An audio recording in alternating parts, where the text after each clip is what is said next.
సమరం న్యూస్ ఛానల్కు స్వాగతం. ఈనాటి ముఖ్యాంశాలు: అనారోగ్యంతో తుది శ్వాస విడిచిన మాజీ ప్రధాని మన్మోహన్. కొత్త సంవత్సరం సందర్భంగా ఒకరోజు ముందే పింఛన్లు. జెస్సీ రాజ్కు రాష్ట్రీయ బాల పురస్కార్. తెలుగు సినీ పరిశ్రమకు ప్రపంచవ్యాప్త బ్రాండ్.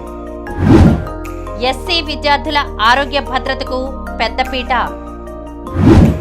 కొత్త ఏడాదిలో సైబర్ నేరగాళ్లతో జాగ్రత్త. ఆధునిక నైపుణ్యాలను అందిపుచ్చుకోండి, బాలలకు ప్రధాని మోదీ పిలుపు. భారత సరిహద్దు సమీపంలో చైనా వాటర్ బాంబ్. విమానంపై ఆ రంధ్రాలేంటి? కజకిస్తాన్లో ప్రమాదంపై అనుమానాలు. బరువును నియంత్రణలో ఉంచే కొబ్బరి నీళ్లు. ఈరోజు వార్తలను చూద్దాం. అనారోగ్యంతో తుది శ్వాస విడిచిన మాజీ ప్రధాని మన్మోహన్. భారత మాజీ ప్రధానమంత్రి, దేశ ఆర్థిక సంస్కరణల రూపశిల్పి మన్మోహన్ సింగ్ కన్నుమూశారు. గురువారం రాత్రి ఆయన తీవ్ర అనారోగ్యానికి గురికావడంతో వెంటనే కుటుంబ సభ్యులు ఎయిమ్స్కు తరలించారు. రాత్రి 8:30 సమయంలో అత్యవసర వార్డులో చేరిన ఆయన్ను కాపాడేందుకు వైద్యులు ప్రయత్నించినా ఫలితం లేకుండా పోయింది.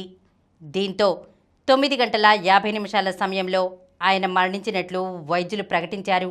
వయసు రీత్యా తలెత్తిన అనారోగ్య సమస్యలతో ఆయన ఇంటి వద్ద అకస్మాత్తుగా స్పృహ కోల్పోయారని, ఆసుపత్రికి వచ్చాక తీవ్రంగా ప్రయత్నించినా కాపాడలేకపోయామని ఎయిమ్స్ బులెటిన్ వెల్లడించింది. మన్మోహన్కు భార్య గురుశరణ్ కౌర్, 3 కుమార్తెలు ఉన్నారు. ఆయన మృతి పట్ల రాష్ట్రపతి ద్రౌపది ముర్ము, ప్రధాని నరేంద్ర మోదీ, కాంగ్రెస్ అగ్రనేతలు సోనియా, రాహుల్, మల్లికార్జున ఖర్గే సంతాపం తెలిపారు. అతి సాధారణ కుటుంబంలో పుట్టి కిరోసిన్ దీపాల వెలుగులో చదువుకున్న మన్మోహన్ సింగ్ దేశ అత్యున్నత స్థానానికి చేరుకున్నారు. ప్రధానిగా 10 ఏళ్ల సేవలందించారు. యూపీఏ హయాంలో 2004 నుంచి 2014 వరకు ప్రధానిగా పనిచేశారు. 33 ఏళ్ల పాటు రాజ్యసభ సభ్యుడిగా కొనసాగిన ఆయన ఇటీవల అనారోగ్య కారణాలతో క్రియాశీల రాజకీయాలకు దూరంగా ఉంటున్నారు. గత కొన్ని నెలలుగా ఆయన ఆరోగ్యం క్షీణిస్తూ వస్తోంది. 1987లో ఆయనను కేంద్ర ప్రభుత్వం పద్మవిభూషణ్ అవార్డుతో సత్కరించింది. కొత్త సంవత్సరం సందర్భంగా ఒకరోజు ముందే పింఛన్లు. నూతన సంవత్సరాన్ని పురస్కరించుకుని జనవరి 1వ తేదీకి ఒకరోజు ముందే ఎన్టీఆర్ భరోసా పింఛన్లను లబ్ధిదారులకు పంపిణీ చేయాలని ప్రభుత్వం నిర్ణయించింది. గ్రామ, వార్డు, సచివాలయ ఉద్యోగుల విజ్ఞప్తి మేరకు ఈ నిర్ణయం తీసుకుంది. డిసెంబర్ 31న పింఛన్ల పంపిణీకి ఏర్పాట్లు చేసుకోవాలని గ్రామ, వార్డు సచివాలయాలకు ప్రభుత్వం ఆదేశాలు పంపింది. రాష్ట్రంలో 63.75 లక్షల మందికి పింఛన్ల పంపిణీకి 2,717.31 కోట్ల రూపాయల మొత్తాన్ని 30వ తేదీన బ్యాంక్ ఖాతాలకు జమ చేయనుంది. జెస్సీ రాజ్కు రాష్ట్రీయ బాల పురస్కార్. గుంటూరు జిల్లా మంగళగిరికి చెందిన స్కేటింగ్ క్రీడాకారిణి జెస్సీ రాజ్ మాత్రపు గురువారం రాష్ట్రపతి ద్రౌపది ముర్ము చేతుల మీదుగా ప్రధానమంత్రి రాష్ట్రీయ బాల పురస్కార్ 2025ను అందుకుంది. స్కేటింగ్లో అసాధారణ కళాత్మక చూపించినందుకు 14 ఏళ్ల జెస్సీ రాజ్ను ఈ అత్యున్నత పురస్కారం వరించింది. ఆమె వరల్డ్ స్కేట్ ఓస్నియా ఆర్టిస్టిక్ ఛాంపియన్షిప్లో స్వర్ణ పతకం గెలుచుకోవడంతో పాటు జాతీయ స్థాయిలో 2021 నుంచి 2023 వరకు టాప్ ర్యాంకింగ్లో ఉంది. రాష్ట్రపతి ద్రౌపది ముర్ము గురువారం మొత్తం 7 విభాగాల్లో 17 మంది బాలలకు ఈ పురస్కారాలు అందించారు. ఈ సందర్భంగా రాష్ట్రపతి విజేతలను అభినందించారు. వీరిని చూసి దేశం మొత్తం గర్విస్తోందని పేర్కొన్నారు. నాస్తిక కేంద్రం ప్రారంభించి 85 సంవత్సరాలు అయిన సందర్భంలో 12వ ప్రపంచ నాస్తిక మహాసభలు 2025 జనవరి 4-5 తేదీలలో విజయవాడ నాస్తిక కేంద్రంలో positive atheism, critical thinking and secular reform అంశం మీద నిర్వహించబడును. Registration fee 800 rupees. వసతి అవకాశాన్ని బట్టి ప్రతినిధులు ఏర్పాటు చేసుకొనగలరు. మహాసభలలో పాల్గొనదలుచువారు ఆన్లైన్లో రిజిస్ట్రేషన్ చేసుకోగలరు. స్పాట్ రిజిస్ట్రేషన్ అవకాశం కూడా కలదు. ఆన్లైన్లో రిజిస్టర్ చేసుకున్నవారు మహాసభల రిసెప్షన్ కౌంటర్ వద్ద తమ రిజిస్ట్రేషన్ను ధృవీకరించుకొనగలరు. ముఖ్య గమనిక: ప్రతినిధులు తమ ప్రయాణ వివరాలను రిజిస్ట్రేషన్ సమయంలో తప్పనిసరిగా తెలియజేయగలరు. మరిన్ని వివరాల కోసం ఈ క్రింది నంబర్లను సంప్రదించగలరు. జి నియంత 9490754655, శ్రీమతి రశ్మి 9849081733, హరిసుబ్రహ్మణ్యం 9390577119, డాక్టర్ మారు 9848012127. తెలుగు సినీ పరిశ్రమకు ప్రపంచవ్యాప్త బ్రాండ్. తెలుగు సినిమా పరిశ్రమకు ప్రపంచవ్యాప్తంగా ఒక బ్రాండ్ సృష్టించాలన్నది తమ సంకల్పమని తెలంగాణ ముఖ్యమంత్రి రేవంత్ రెడ్డి తెలిపారు. దానికి ఐటీ, ఔషధ రంగాల మాదిరి ప్రాధాన్యమిస్తామని తెలిపారు. చిత్ర పరిశ్రమకు అన్ని విధాలా అండగా ఉంటామని హామీ ఇచ్చారు. బాలీవుడ్, హాలీవుడ్ సినిమా నిర్మాతలు కూడా షూటింగ్లు ఇక్కడ చేసుకునేలా హైదరాబాద్లో పరిశ్రమను అభివృద్ధి చేయాలన్నారు. ఆయా పరిశ్రమలను ఆకట్టుకునేందుకు త్వరలోనే భారీ సదస్సు నిర్వహిస్తామన్నారు.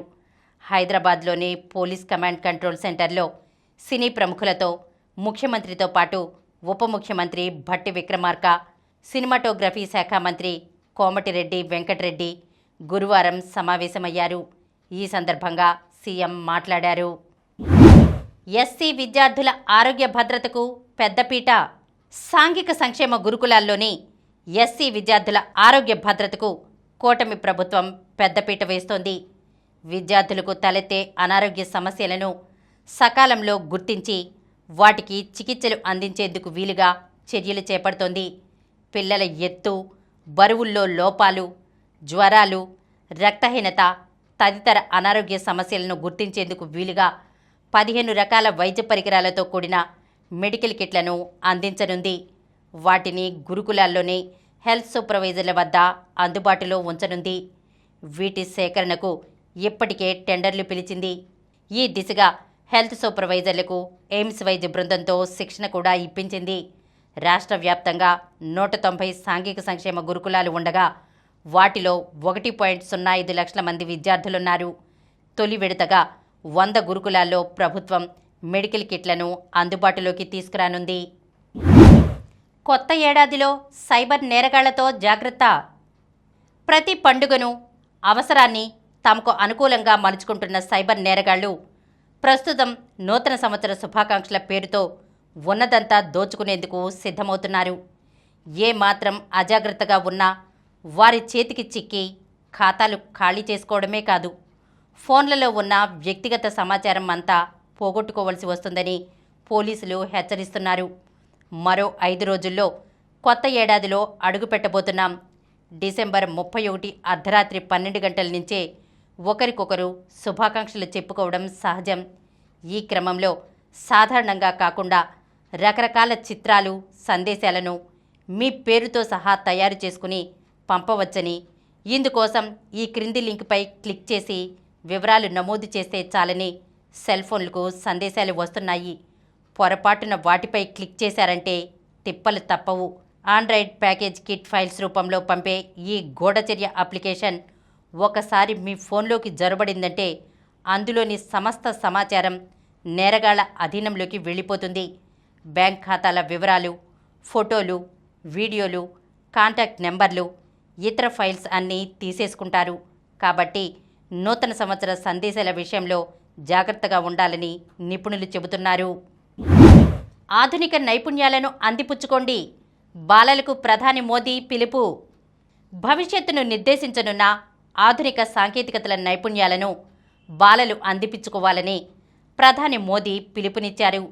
కృత్రిమ మేధ, మెషిన్ లెర్నింగ్ వంటి నూతన సాంకేతిక పరిజ్ఞానాలపై పట్టు సాధించడం ద్వారా దేశ పురోగతిలో కీలక పాత్ర పోషించాలని ఆకాంక్షించారు. ఢిల్లీలో గురువారం నిర్వహించిన వీర్ బాల్ దివస్ కార్యక్రమంలో ప్రధాని మోదీ ప్రసంగించారు.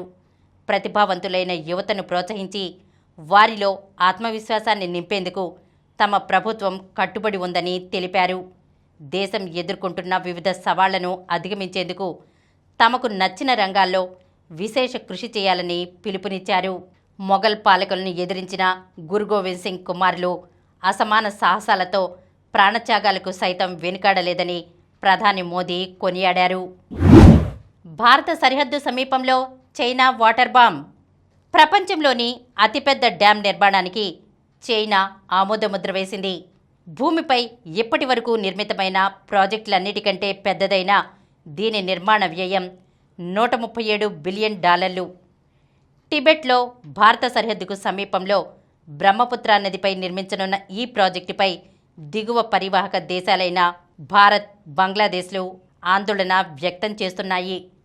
టిబెట్లో యార్లంగ్ జెంగ్బో నదిగా ప్రసిద్ధమైన బ్రహ్మపుత్ర నదిపై జలవిద్యుత్ ప్రాజెక్టు నిర్మాణానికి చైనా ప్రభుత్వం ఆమోదం తెలిపినట్లు అధికారులు పేర్కొన్నారని జిన్హువా వార్తా సంస్థ తెలియజేసింది. హిమాలయ పర్వతాల్లోని ఒక విశాల అగాధంలో ఈ ప్రాజెక్టు నిర్మిస్తారని ఆ సంస్థ పేర్కొంది. బ్రహ్మపుత్ర నది భారత్లోని అరుణాచల్ ప్రదేశ్లోకి ప్రవేశించేందుకు మలుపు తిరిగే ప్రదేశంలో ఈ ప్రాజెక్టు నిర్మించాలని తలపెట్టారు. $137 బిలియన్ ఈ భారీ ప్రాజెక్టు నిర్మాణ వ్యయం ముందు చైనా అతి భారీ ప్రాజెక్టుగా పేర్కొనే త్రీ గోర్జెస్ ప్రాజెక్టు కూడా వెలవెలబోనుందని సౌత్ చైనా మార్నింగ్ పోస్ట్ పత్రిక గురువారం పేర్కొంది. ఈ ప్రాజెక్టు సాయంతో చైనా బ్రహ్మపుత్ర నదిలో జలప్రవాహాన్ని నియంత్రించగలుగుతుంది. అంతేకాక భారీ మోతాదులో వరద నీటిని భారత భూభాగంపైకి వదిలి విధ్వంసం సృష్టించగలుగుతుంది. విమానంపై ఆ రంధ్రాలేంటి? కజకిస్తాన్లో ప్రమాదంపై అనుమానాలు. పక్షిని ఢీకొనడం వల్లే కజకిస్తాన్లో విమానం ప్రమాదానికి గురైందని ప్రాథమికంగా భావించినప్పటికీ అంతకు మించిన కారణాలు ఉండవచ్చనే అనుమానాలు వ్యక్తమవుతున్నాయి. అజర్బైజాన్ ఎయిర్లైన్స్కు చెందిన ఎంబ్రాయర్ 190 విమానం బుధవారం కజకిస్తాన్లో కూలిపోయిన ఘటనలో 38 మంది మరణించగా మరో 29 మందికి తీవ్ర గాయాలయ్యాయి. ఈ విమానం వెనుక భాగంలో తోటా గుర్తులున్న దృశ్యాలు ప్రస్తుతం వైరల్గా మారాయి.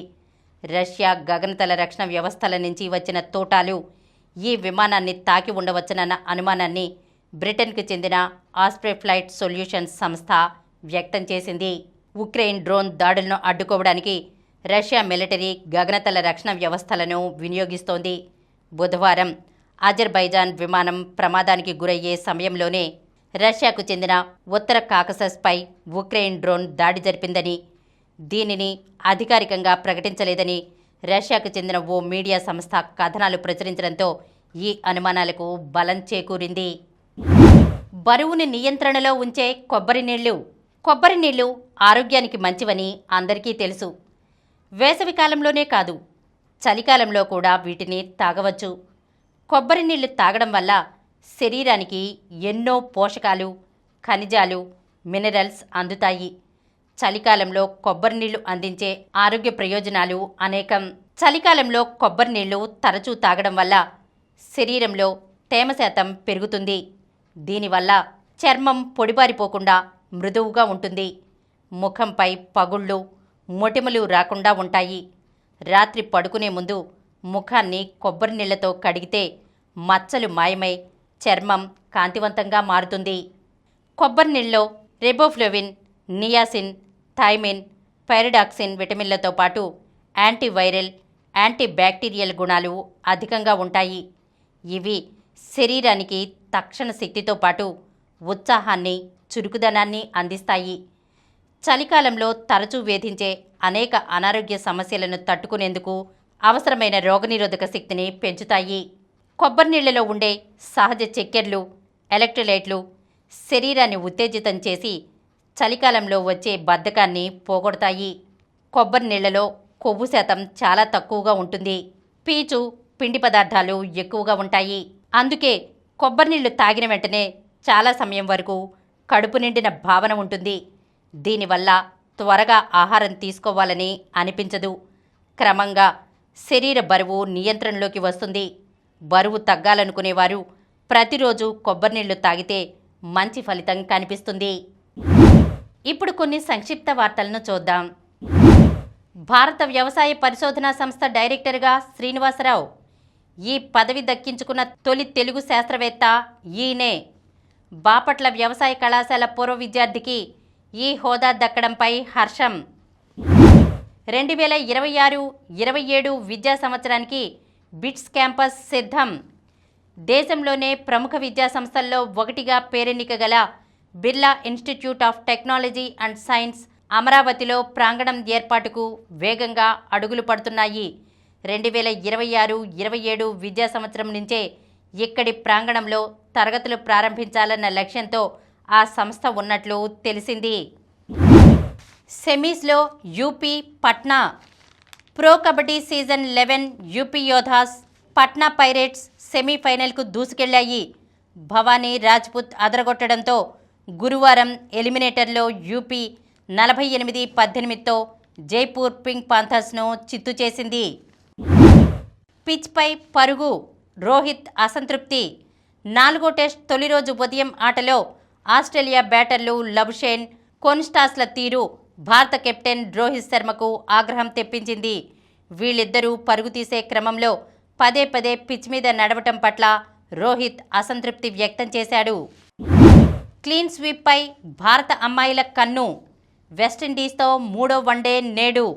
జోరు మీదన్న భారత మహిళల జట్టు ఆఖరి పోరుకు సిద్ధమైంది.